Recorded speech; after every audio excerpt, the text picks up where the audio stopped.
Bonjour à tous, aujourd'hui on va faire une vidéo très rapide concernant un sujet qui revient fréquemment, à savoir que nous pourrions nous passer de viande, et sous-entendu de lait, de poisson et tout ce qui va avec.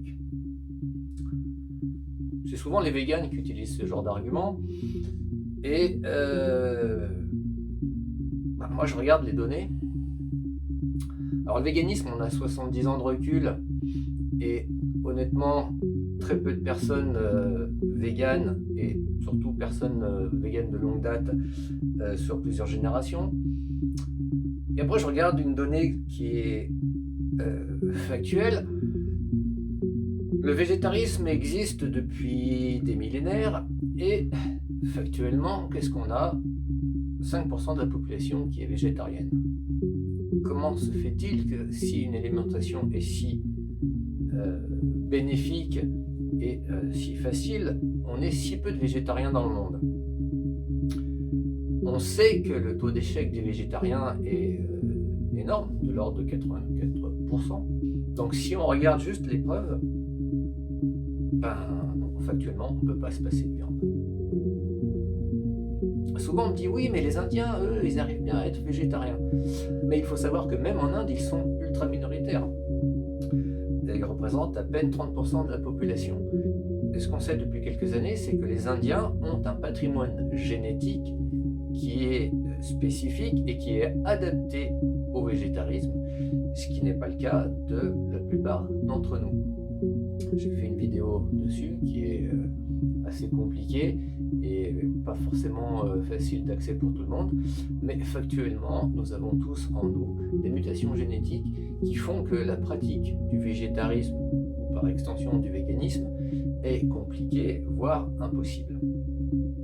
Donc si on revient aux Indiens d'Inde, ils ont non seulement, ils n'ont pas ces mutations génétiques qui sont autant de contre-indications ou de freins, on va dire, mais en plus ils ont des gènes spécifiques qui sont hérités de milliers d'années d'évolution, et en gros ils ont une facilité à convertir les oméga 3 à chaîne courte en oméga 3 à chaîne longue, ce que ne sait pas faire l'ensemble du reste de l'humanité.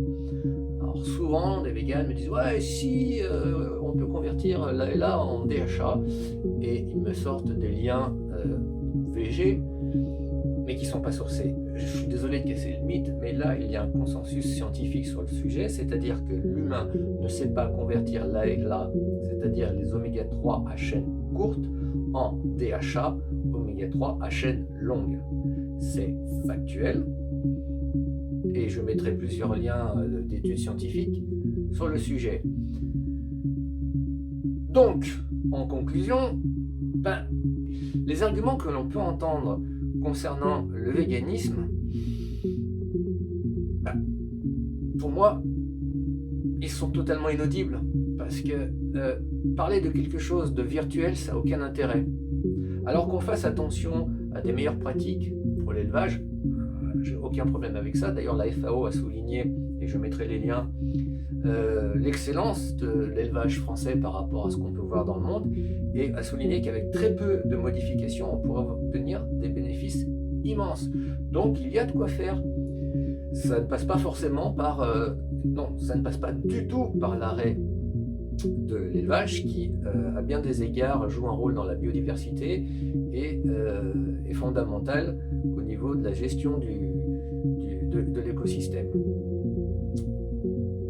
Alors, beaucoup connaissent ma position, c'est-à-dire que tout ce qui a trait à l'écologie, à la santé, on sait que c'est plus vrai,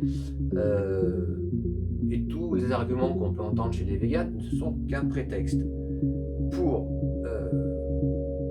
justifier le problème de fond, c'est-à-dire qu'ils ne sont pas capables d'accepter qu'on tue un animal pour le manger, et quelle que soit la façon dont on tue. C'est-à-dire que les abattoirs industriels, ou même maintenant, on sait qu'il y a des abattoirs à la ferme qui se développent, où on sait que l'animal, il y a zéro stress parce que il croit traverser un champ, et au moment où il rentre dans le caisson, il est abattu avec des cadences qui ne sont absolument pas industrielles, c'est-à-dire qu'on est sûr que l'animal est tué sur le coup sans aucune souffrance et sans aucun stress. euh, que ce soit par la chasse. Alors bien sûr, quand l'animal est chassé, il y a un stress lié justement à la chasse. Sauf quand on arrive à prendre l'animal par surprise et qu'il est tué sur le coup. Donc pour en revenir, tous ces arguments mis en avant ne sont que des prétextes pour masquer le fait qu'ils sont incapables d'accepter qu'on tue un animal pour le manger.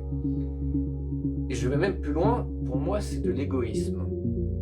C'est-à-dire qu'ils préfèrent priver de vie des animaux dont on sait pertinemment qu'ils sont heureux. Moi j'habite à la campagne, je suis entouré d'animaux que je croise tous les jours et franchement je mets au défi quiconque de venir me dire que ces animaux souffrent et sont malheureux, je les croise tous les jours. Donc tous ces arguments ne sont pour moi que des prétextes égoïstes pour préserver leur propre souffrance morale qu'ils ont du mal à accepter.